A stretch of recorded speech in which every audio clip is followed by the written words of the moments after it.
Welcome to the Sales Podcast, session 78. We're going for no.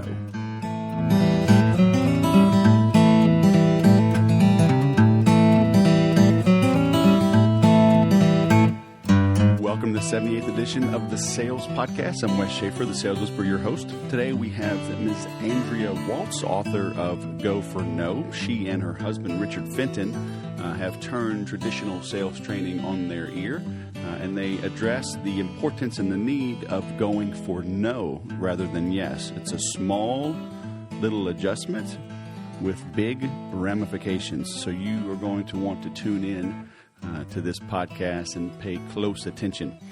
So today's joke, with keeping in mind that it's a sales training interview today, there was a sales manager talking to his underperforming team, and he said, "This month we're going to have a sales contest, and the winners get to participate in next month's sales contest."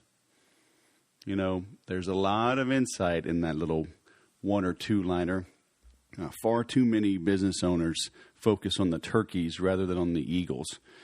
Spend your time lavishing gifts and praise and support on the eagles, and let the turkeys either go away and go be turkeys in someone else's business, or make them rise up to do what it takes to get the love and attention and affection of you as the owner or the manager. So keep that in mind if you're having a struggling sales team. And also, go check out nomoresalesduds.com. I haven't talked about that in a while, but that's a sales program I have for sales managers to help you advertise, screen, recruit, interview, onboard, train, and retain top sales talent. So just thought I'd throw that in, nomoresalesduds.com. So before we get into the interview, let's hop in to the Sales Podcast Creed, which is, today is my day. I work diligently towards my goals, which are bigger than me. I bite off more than I can chew, because only then will I truly know my current limits, and surpassing them becomes my new goal for today. Through education, accountability partners, and bold, decisive action, today will be better than yesterday, and tomorrow will be better yet. I'm ready to produce. So now let's hear from Andrea Waltz. Andrea Waltz of Go for No fame. Welcome to the Sales Podcast. How are you? I'm doing great. Thanks, Wes. Go for no. I love this. All right, we're going to spend some time on this. But before we do, would you mind taking a minute, give everybody a little brief overview of who you are, what you do, and we'll jump into it? Yeah, absolutely. Well, very simply, I teach people to intentionally increase their failure rate, a mindset and strategy that we call Go for No. How does anyone get into this? Well, a very, very weird process, actually. I graduated with a Bachelor of Science in Criminal Justice. But at the time, I was working my way up the food chain at Lens Crafters and became a general store manager, managed one of their highest volume locations, and ended up getting in the training department. And at that time, I met my now husband, Richard Fenton, who way back then taught me to Go for No concept, and we eventually decided to leave the company, start our own business, doing sales, customer service, and management seminars, usually within companies. So we would go in and teach all kinds of concepts, strategies for being more effective, mostly in the retail industry. And they loved, of everything that we would teach and train, they loved Go for No. So after doing that for about 7 or 8 years, we switched our business over and just became experts in this idea of going for no, overcoming fears of failure, rejection, and everything that goes with that, and all of the nuances that I will probably cover a little bit of today. All right.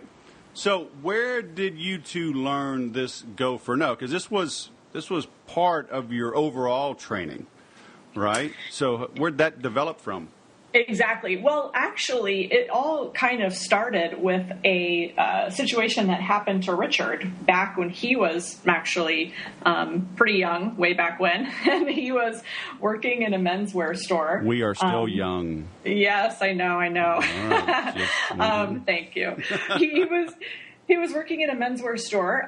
His sales were pretty bad. He thought that they were going to fire him. The district manager, a guy by the name of Harold, was scheduled to visit the store. So Rich figured if he could impress Harold on this particular day, this visit, he would get some more time to improve his sales. So anyway, he ends up getting this customer who walks in and wants to buy an entire wardrobe of clothing. So Rich helps him pick out a suit and a sport coat and slacks and shirts, ties, and all this great stuff. It's like $1,100 back then. That was a lot of money. He rings the guy up, he sends him on his way, and Harold comes over and he says to Richard, he says, can I ask you a question? Rich is like, yeah. And he said, well, out of curiosity, what did that customer say no to of all of the things that you were showing and selling him? And Rich said, he didn't say no to anything. What are you talking about? And then Harold, the district manager, said, okay, well, then how did you know he was done? And Rich realized that he knew he was done because he was done. It was like, hey, this is a good sale. I'm not going to push my luck. So he rings the guy up, right, and sends him on his way. So this happens to Richard. He learns this go for no philosophy from this guy. He starts using it. He gets great results. He starts teaching it and training it at various jobs, various positions, works his way up to training director everywhere he goes. And that was kind of the foundation. That's like kind of our signature go for no story that we always share, because people can see right away where their opportunities are, because we've all had that moment where, maybe we don't get a no, or we decide that the sale's over. Right. Right. So that's kind of that's where it all started. And then we just started studying it and digging into it and saying, okay, why don't people go for no? What are all the ways you can go for no? How do you go for no? All of the nuances. So do you get into this in prospecting and the very initial part of the sales process, or do you get in more of a focus once they're engaged and kind of upselling and cross-selling? I mean, where... Yeah, that's a good question. Kind of everywhere in the process, actually. I mean, from the beginning, it's clearly can be used as a disqualification tool, right? So it's just that standard asking of a question to get a prospect to disqualify themselves. In other words, so you can really focus. So it is kind of a prospecting thing. So you can focus on targeted, qualified prospects. And then, of course, once you're with a qualified customer or prospect, whatever, as you're, and we don't get into a lot of, I guess what I would call yes-based training. In other words, the real skill of developing rapport and asking questions and all that. There's plenty of experts out there for that. But at some point, you've gathered some information, you're trying to make some recommendations, and you have to, quote, close the sale. So that's kind of a go for no strategy. So, and then, of course, following up with those people who tell you no. So it's there's a little bit of go for no, I think, in most of the sales process. Right. And that's why I love the title, when I saw you on Twitter, I love that idea, because I've always taught people, hearing no early in a prospecting sales cycle is a good thing. Yeah. At least you're not wasting days and weeks and dinners and flights and proposals, yada, yada, only to hear no at the end. Right. But can you go back and talk about disqualification? Because everybody else talks about qualify the prospect. But there's a big difference in the mindset between qualifying and disqualifying, right? Right. Well, and I guess the mindset is one of let's make this as fast and painless for both of us as possible. I think a great person who's really good at teaching this is. And then I just forgot about kind of a high probability selling type concept, but. So the perfect example I like to give is when Richard and I would call somebody, a company, to find out if they hire speakers. Well, we're not going to get on the phone and spend an hour trying to convince someone who doesn't have a meeting where they bring their people together to now try to do that. So the disqualifying question is, hi, do you ever have sales meetings where you use professional speakers? And if the answer is no, then great, it's disqualifier right off the bat, and you can move on, and you've just saved a ton of time. Does that make sense? Absolutely. So it's just a quicker, easier method. And again, I guess it all depends on, your, various business, various industry, who you're working with. But now if they say yes, now, it's the tables have turned and now you've got to ask some other questions to kind of move through the process and see, okay, does this make sense to keep moving down the line? Right. But to the extent that you can ask those disqualifying questions, it does save time. Yeah, absolutely. Because so many, traditional sales training gets into, overcoming objections and negotiation and all this. But it's like, you can't put lipstick on that pig. Exactly. I mean, why would I want to call somebody and start schmoozing them and asking how their day is and telling them who I am and I live in Florida and it's beautiful weather today and, blah, blah, blah. And, we know that they're based in Ohio and on and on and on. And then the person's like, they're just dying for you to get to the point of why you're interrupting them. Mm-hmm. And, finally you try to weasel out of them, what their sales meetings are like and, blah, blah, blah. And then finally, you've got to ask that question. So there is that type of training out there. And there's a great time and place, I think, for those skills. I mean, you can't be an idiot. You can't be a jerk, right? You've got to have some rapport. But I think that kind of stuff, especially initially, wastes a lot of people's time unless you know for a fact, I guess, and that's your process. But, most of the time you're out there if you're fact finding, if you don't know anything about this particular company, then you just got to ask those questions. So why is everything yes based? How do we find ourselves in this dilemma? Well, what's interesting is we've all been taught and trained to go for success, to chase after the yeses. That's what salespeople love to do. They love the big win, all of that. It's thrilling, and no one likes to feel like a failure or think that they're not skilled or that they're not growing. And when in the book Go for No, we mix up the words failure and the word no. We kind of use them interchangeably because when you get that no, it's basically a failure.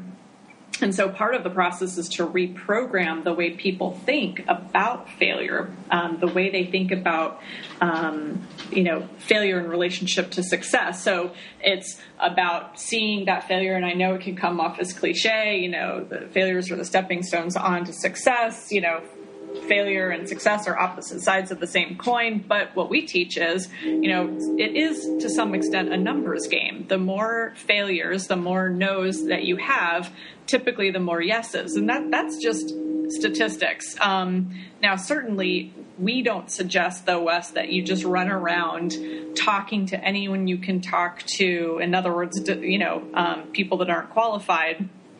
You want to make sure eventually you get to those qualified prospects to start going for no, and then learn from those no's and get creative and polish your skills. The problem is that a lot of people don't start there because they're so afraid of the failures and the rejection. They don't go after big clients or big prospects.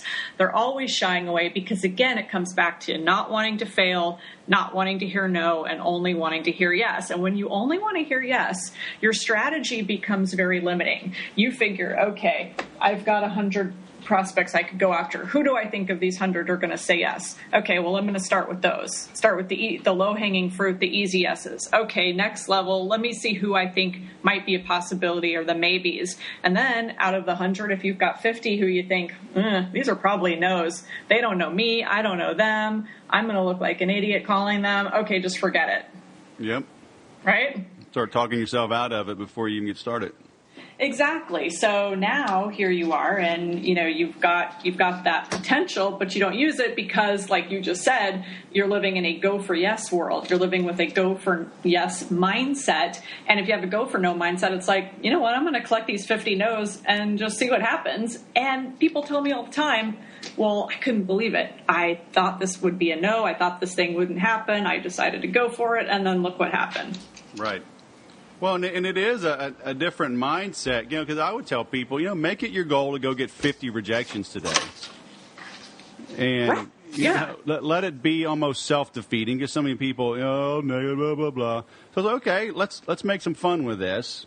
Since you know you're going to fail, let's make it your goal to fail. Then you won't be a failure because you hit your goal. And then really they would never get to 50 no's in a row. Right. Somebody ends up saying yes, and you're like, what the hell just happened? Exactly. I mean, we joke all the time. We say the worst presentation that is delivered is infinitely better than the most perfect polished presentation that's never delivered. Right. I mean, that's just the reality. Just statistically, I guess it's like that phrase. Clock is right twice a day. So. Right. You're going to have success. Here's kind of the other side of this coin, which is when you are going for no. So to use my example of these 50 companies, like we were just talking about, so now you've taken the pressure off yourself. So you've decided, you've already kind of prejudged, you've already made some assumptions, and you've decided that these 50 potential prospects will all say no to you. So your demeanor, your attitude kind of changes. And instead of running around with this yes weighing you down on your shoulders of, hey, I got to take these, I've got to turn these into yeses. It's, hey, I'm just going to see what happens. You're far more relaxed. You're far less stressed out. And we believe that people can sense that. And so they don't feel that you're coming off as desperate. And so I think that's why a lot of people have success operating in this mindset as well, is they just don't come off with that same desperation a lot of the times, because it's not, hey, you're it. I need you to say yes. Otherwise, my life is over. People can sense that. Right. And when you absolutely desperately need that sale, you can't give it away. Right. Right. It is. It's ironic. So, I love what you said in the very beginning, though, where you want to help people increase your failure rate. And I remember hearing the story of Sarah Blakely, that was the founder of Spanx. Yes. And, she always said she's I think the first self-made female billionaire, I guess, but maybe first ever, but I don't know, at least for the woman. And truly self-made, not inherited nothing. But she said every day when they came home from school, her dad would ask her and her brother, what did you fail at today? And that's such a big shift. And she's a billionaire. So you were making billionaires. Did you know that? I didn't know that. I love her story, and it's so true. And it's so great that she had a parent who was like that, because I think at a young age, hearing that, she was far, you think like, well, what did that exactly do for her? Well, when she came upon the idea for Spanx, and she said, okay, well, first thing I need to do is go figure out a prototype. Well, she went around looking for people who could make her, a prototype of this product that she had envisioned, and she got turned down all over the place. She couldn't even find anybody to help her put this, actually manufacture a sample. She couldn't find that. So, and then when she was shopping around the product, when she had it designed, sneaking into offices and one department store chain and doing all kinds of crazy things, because, she was putting herself out there. She had the courage because she had that inner belief that, hey, if I fail at this, if I get thrown out of the building, if all this stuff happens, it's just one funny story on the way to my success. And that's exactly what she's done. So yeah, she's a total go for no example. I love her story. So do you get into the whole mindset with people? I know that can get kind of deep, or are you focusing just more on the tactics and just say, go, go, go, do it till it becomes a habit? Oh, no, we go deep, Wes. Deeper and deep. No, seriously, it started off actually as more tactical and more, here's what you have to do, go out there and make it happen. And then what we started seeing over the years, people would email us and say, I read the book and I listened to your CDs or whatever and heard you speak, and I get it, but I still can't do it. So I started seeing there was like a ton of fear out there still, even when people get it. And so I've started talking more and more about failure and why we have these attitudes, how they were developed in childhood, and then more recently even digging into and examining personality traits. Why are some people stuck? I mean, you know intellectually and statistically that this works. It's just no denying it. Eventually, we both agree, and I think everybody agrees.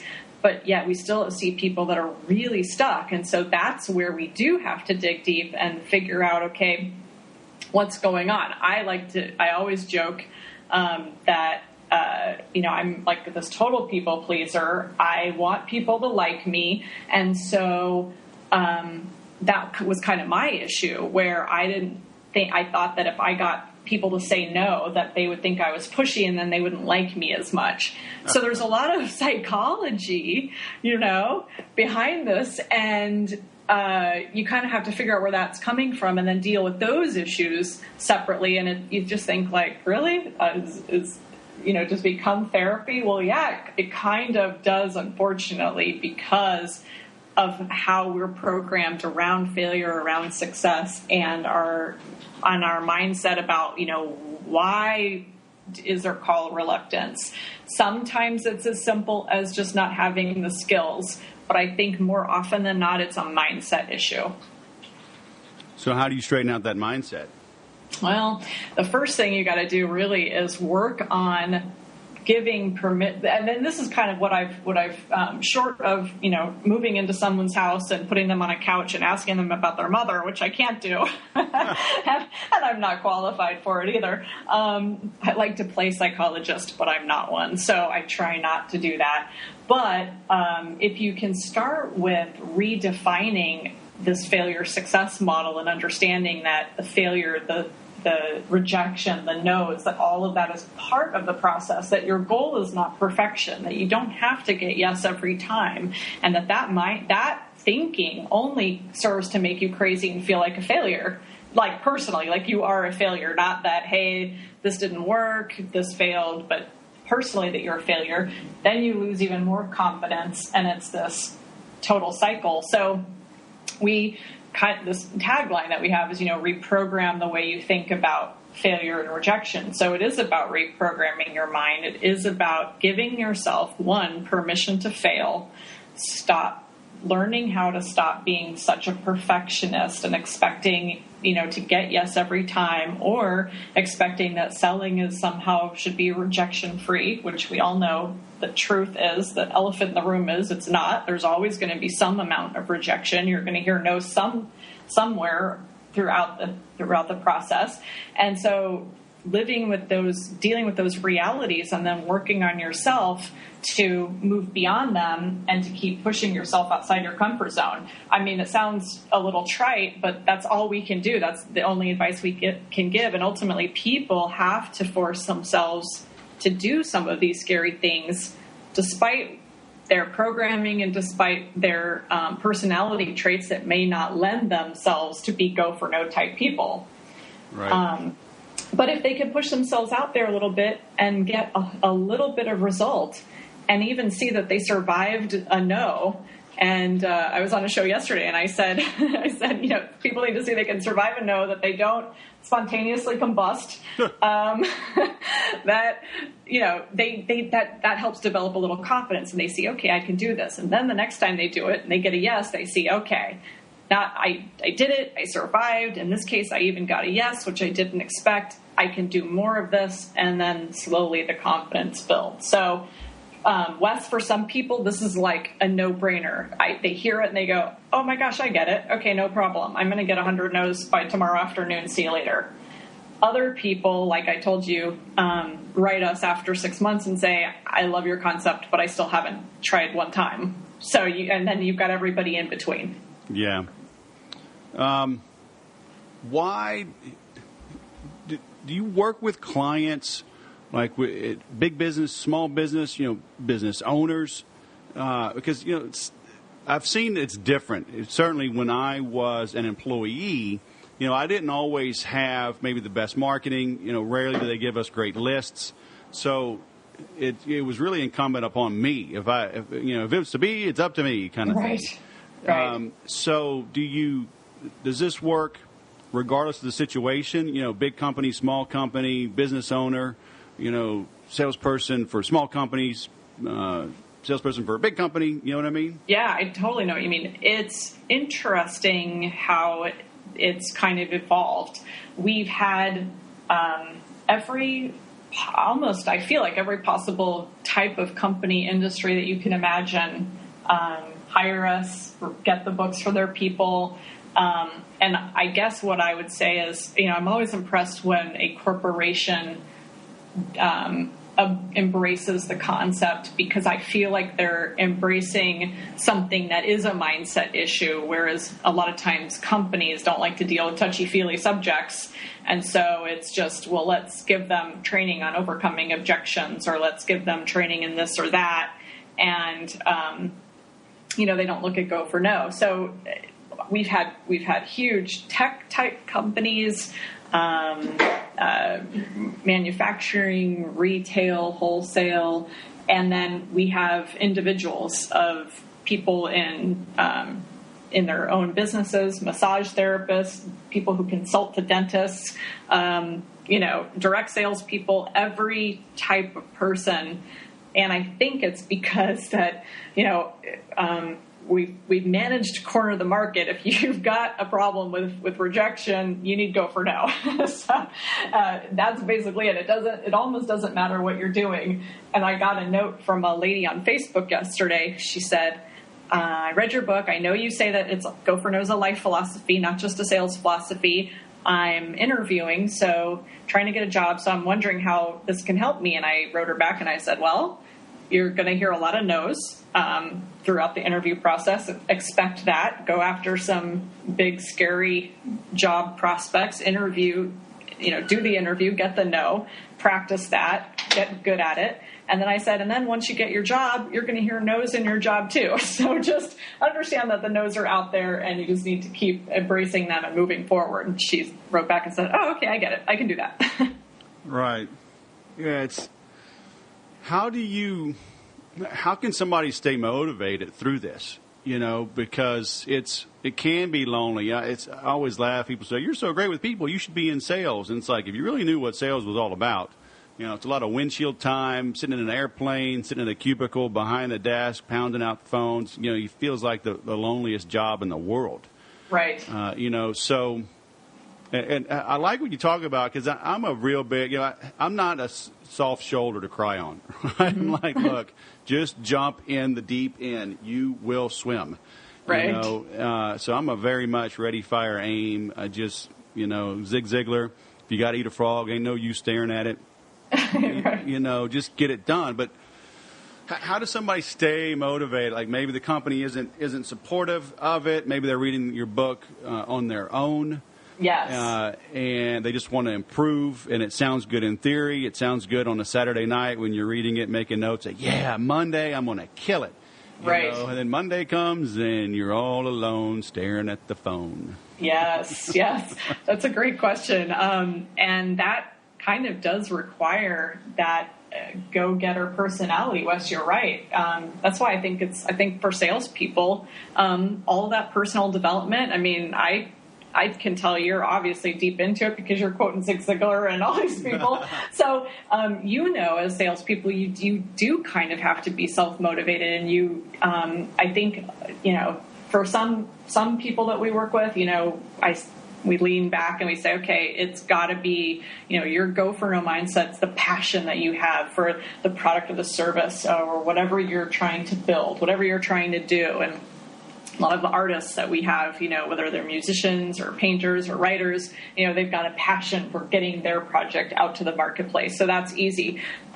People in corporate sales jobs who are in various stages of love with their company and their products, sometimes not supported. They are all alone. And that's when they've got to be self-motivated Not because it's good for necessarily even the company, but for a selfish reason of, I'm going to do this because this is going to help me here. It's going to help me in the future. It's going to help me for my future goals and dreams. And in the short term, obviously it'll help the company. So I hope that people look at it in a broader sense of their own personal development. But sales is a lonely job. And I've read, the personality traits of, great salespeople, and they like to win. So they are go-getters, and they're in it because even though it is lonely, they've got all this, some negative things in the job. They love that thrill of the prospecting and the deal and then winning that deal. So hopefully for some of them, that's what keeps them going. So it's different for everybody. Yeah. How important is scripting and role playing and things like that in following this, your philosophy? I think it becomes really important. It's not something that, we fill a couple gaps, but there are other gaps that other experts or the company needs to fill. And scripting and role playing is definitely one of those things, because obviously, while we give loose advice, there's no way for us to really we don't teach a standard process, because we're teaching a mindset to a huge, wide variety group of people. But I think ultimately, when it comes right down to, what should I say? Exactly when I am calling that, when I'm disqualifying, what's the question I ask? Well, of course, that's going to be different for everybody. And then once you do qualify someone, you have that prospect, what do I say? How do I introduce this? Well, how do I get an appointment? Well, absolutely. I mean, that's a really important thing. And those are the types of skills that do need to be role played, that do need to be learned from, company coaches, leadership, experts, whomever. But I will say this. One of the interesting things is that, and not so much necessarily in corporate, because I think in corporate, you're right, you sink or swim. I mean, you've got to start, you throw yourself in the deep end, you do sink or swim, you've got to learn these things, you learn them quickly. In more entrepreneurial endeavors, I've had people say, it wasn't until I did a Go for No challenge where I challenged myself, and I do these things every now and then. I'm actually doing one next Monday, where I just get on the phone for 30 minutes. I explain what a Go for No challenge looks like. It's just 30 days to see how many no's you can get. It's really simple. But I've had people say that when they did the challenge and they forced themselves, they kind of self-threw themselves in the swimming pool and did reach out and call people and made those calls and had conversations and were trying to get business.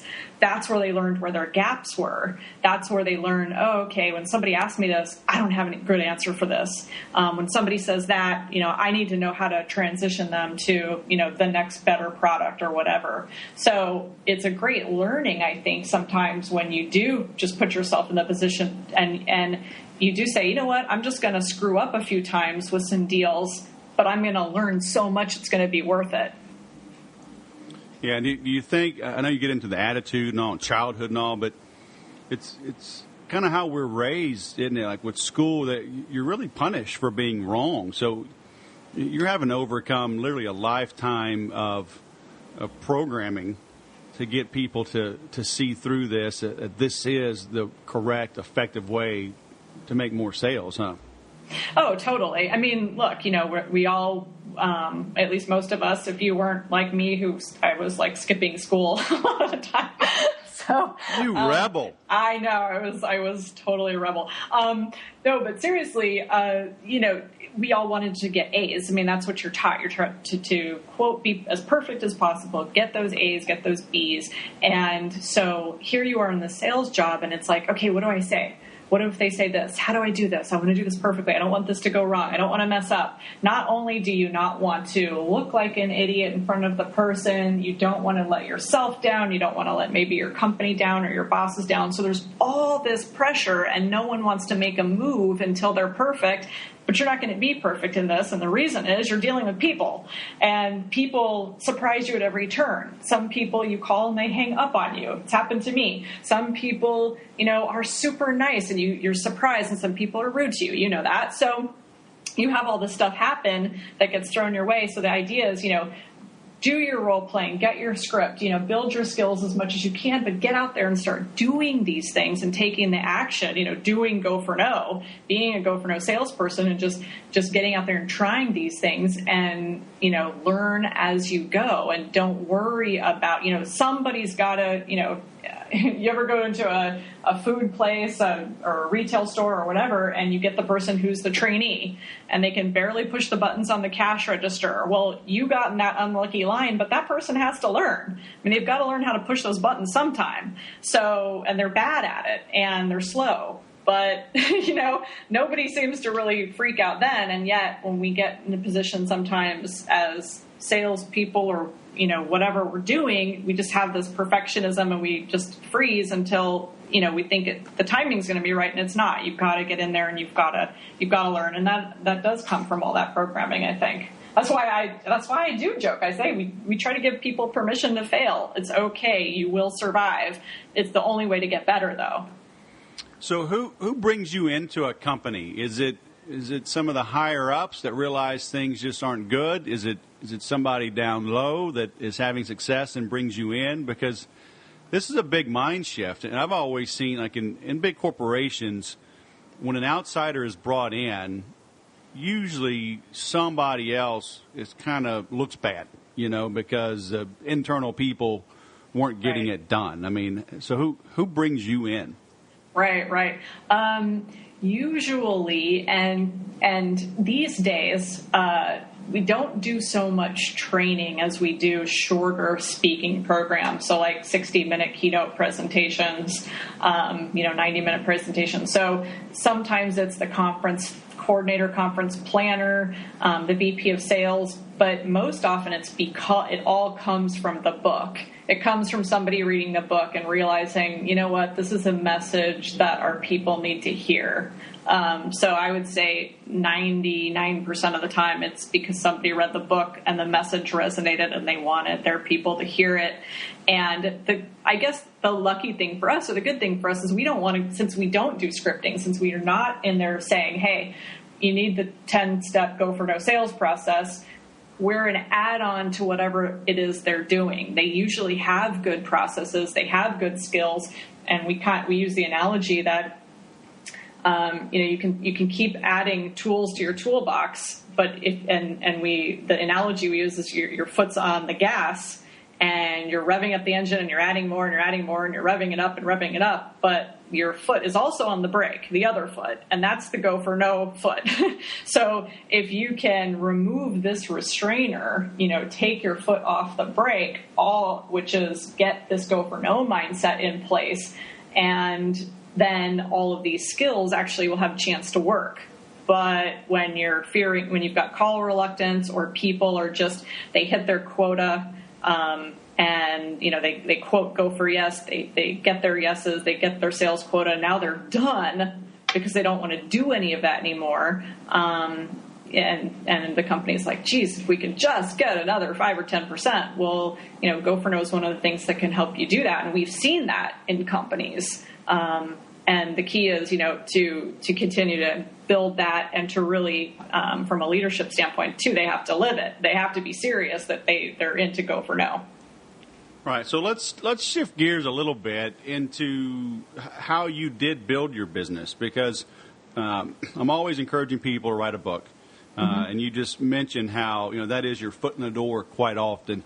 How did you and your husband grow from, it sounded like you both were working for the same company, making good money, and you both just said, all right, let's both quit our jobs and go do our own thing.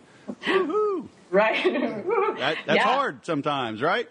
Yeah, it was hard. It was a little scary. But I bought a fax machine and pretty much said, okay, I'm in business now. In business, let's go. Is that all it takes? That's all it took. Yeah, that's all it takes for anything.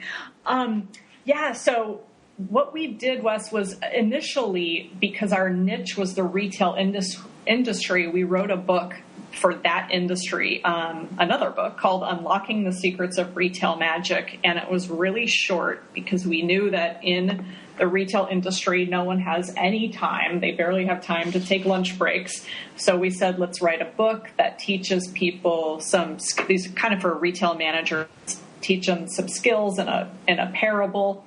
And that book did really well. That was a calling card book. And one of the things that we knew was we wanted to self-publish. We wanted control of our intellectual property. We also knew we wanted to self-publish so that, we didn't want to have we didn't need a 250-page book. We needed something that was kind of fun, that was short, that if a retail executive got their hands on our book and flipped through it, would say, these people have a lot of good ideas and they also offer training. I think I'll hire them. And that's exactly what happened. Not to say we didn't get lucky, but we went to a American Society for Training and Development conference. So, part of the whole process is, you've got to get out there. You've got to go to the events in your industry, meet the decision makers, meet the influencers. So we did that. And I met the vice president of human resources from JCPenney. I gave her the book. She flipped through it exactly like I was telling you. And she said, this looks really interesting. Do you guys do distance learning? And I said, absolutely, we do distance learning. I found Richard 5 minutes later in the hall. And I said, what the heck is distance learning? I did. I said, Deborah Maston from JCPenney just asked us if we do distance learning. And I told her we did. And he said, what is distance learning? I said, I don't know, but we'll find out. So that's exactly what happened. So literally, we did take our advice. We failed our way to success, went for no, ended up getting hired by them many, many, many times, and imparted our knowledge. So the book thing, I think, is huge, and it is a great calling card. So I agree with you. People should have a book, and they should make it easy. Make it easy to give away. It's got to be something that I think making it your calling card is important. You don't want to be stingy with your book. Right. So walk me through that, though. Where did you write the book while y'all were still employed and then start laying the groundwork? I mean, you didn't just do everything from scratch. Yeah, we did start the book while we were still employed. It was the little side project. Keep in mind, too, though, because it was so small. I mean, this is not a 250-page, references on the back, the whole thing. I mean, this was really simple. When we left, we got the book, had the book printed, and then I went about getting the names and addresses of all of the top retail executives all over the country, and we just sent them out with a letter and a description of what we did. And I am telling you, Wes, with no exaggeration, the brochures that we had were atrocious. They were awful. I mean, no 4-color, no 3-color, no glossy. This was like, we were like, oh, let's buy some nice paper. We'll just print our stuff on the paper. I mean, it was hideous, but I guess good enough and fit the niche enough. And we had the expertise in that world and spoke their language.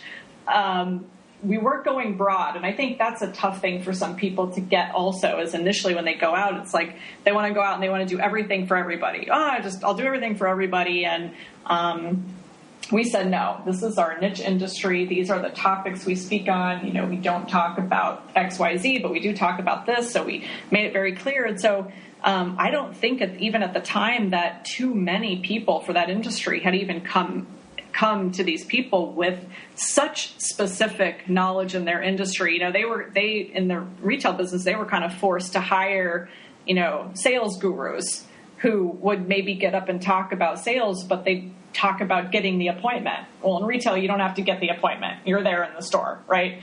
So I think we benefited by niching down, and I think that's what helped us be successful. And then even with Go for No, although we are, quote, for everyone who has to face rejection, we only talk about this one topic currently. Right. Yeah. So how is retail different? Retail's different for a couple different reasons. These are quick, easy sales. There's no follow-up. You're really trying to build rapport quickly. You're trying to consult with people quickly, help them make a decision. You don't want to hover over them, but at the same time, you don't want to, make people, you don't want to leave them. And so from a sales standpoint, Go for No worked well because in the retail business, a lot of times, you walk in and no one says anything to you, and they simply thank you when you're walking out the door because the people are just glad to see you leave. So it was, from our standpoint, convincing these businesses that they needed to hire us so that we could, help teach their managers ways of coaching these customer service and sales type skills on the go, on the fly, out in the store with customers walking around, that type of thing. Who do you see that's getting that right today, like in the retail space? Like what store do you love to go to? Wow, that's a good question. I've been impressed with a lot of retailers actually lately, and I think the reason is they see the writing on the wall and they see the need for having some interaction. The whole limited brand does it really well, from Victoria's Secret to all of their women's retailers. They really know what they're doing, and they've spent a lot of time building and growing that. The department stores, I think that's one of the reasons why they were suffering. They've tried. I think Macy's does a great job, but it's a tough industry because you do deal with a lot of people who come and go, and it does require managers who care to coach people and care to constantly follow up with customer service oriented type behaviors and not just reports and checking off boxes, on stuff that they're on tasks, not being, it's that task orientation. I think businesses struggle with that. I think every business struggles with tasks versus activities that bring in sales. It doesn't matter if it's me sitting here in my office trying to get a speaking engagement versus doing some task, or someone at a corporate job whose job it is to call on prospects, or a retail person who's stocking shelves as opposed to greeting customers. We all tend to, and I think it may ultimately come back. And of course, I don't mean to sound self-serving, but it comes back to having that go for no mindset of, let's be business and sales focused, and try not to let the tasks dictate everything. And it seems like the tasks always come first, and they shouldn't. People should come first. Yeah, everybody's majoring in the minors, huh? Yeah, that's exactly a good way to look at it. All right, so I'm going to take this segment and I'm going to send it to my wife. I'm going to say, look, Andrea told me I had to go to Victoria's Secret and hang out to see how sales and customer service is done. All right, so you going to back me up on that? No, I'm not taking that one. Come on, you're not going to back me up on that? I'm not backing you up. Get your husband on the phone. I want him on this call. All right, very cool. What are some parting words of wisdom you would have for our listeners? Parting words of wisdom from a go for no standpoint, I would say create a no awareness. See how many no's you're getting on a given day, a given week. Analyze when you do hear no, what's your reaction? A lot of people think when they get no, they're thinking, this is it. Somehow you get that one no and you think that you're now going to be living under the freeway overpass. That's not what one no. Living in a van down by the river. Exactly. Does not mean that. So it's analyzing that, and then have some fun with it and set some no goals. Set a goal for a number of no's to get this week. No pressure, all fun. Don't worry about it. If it's your absolute biggest possible account that you don't want to mess up, okay, pick somebody else. Just pick somebody to go for no with and see what happens. That's my parting words of wisdom, and that going for no is not about creating more stress and pressure in your life. It's to actually help you have more fun, which is kind of where I come from. Right. And so your home on the web is goforno.com? Yep, everything's Go for No, Wes. It's Go for No on Twitter. It's Go for No on Facebook. It's everywhere. Very cool. All right, so I encourage everybody follow Andrea Waltz, also on Twitter, Go for No, and get her book. Bring her into your speaking and training engagements and make more money, right? That's exactly right. All right. Well, thank you for sharing your words of wisdom. It was great having you on. Thank you. It was so much fun. All right. Have a good day. You too. Many years ago, I learned the importance of disqualification, going for no. That's why I loved having Andrea on the show. When I saw her book, I knew I had to have her on. You know, it sounds like a minor thing, but it isn't. Very few sales are made to people, you know, just because you force them because you're persuasive, right? And even if you make that sale, it doesn't feel good. Those people aren't singing your praises, and a lot of times they'll come back with buyer's remorse with some type of refund, or they're going to be a warranty nightmare.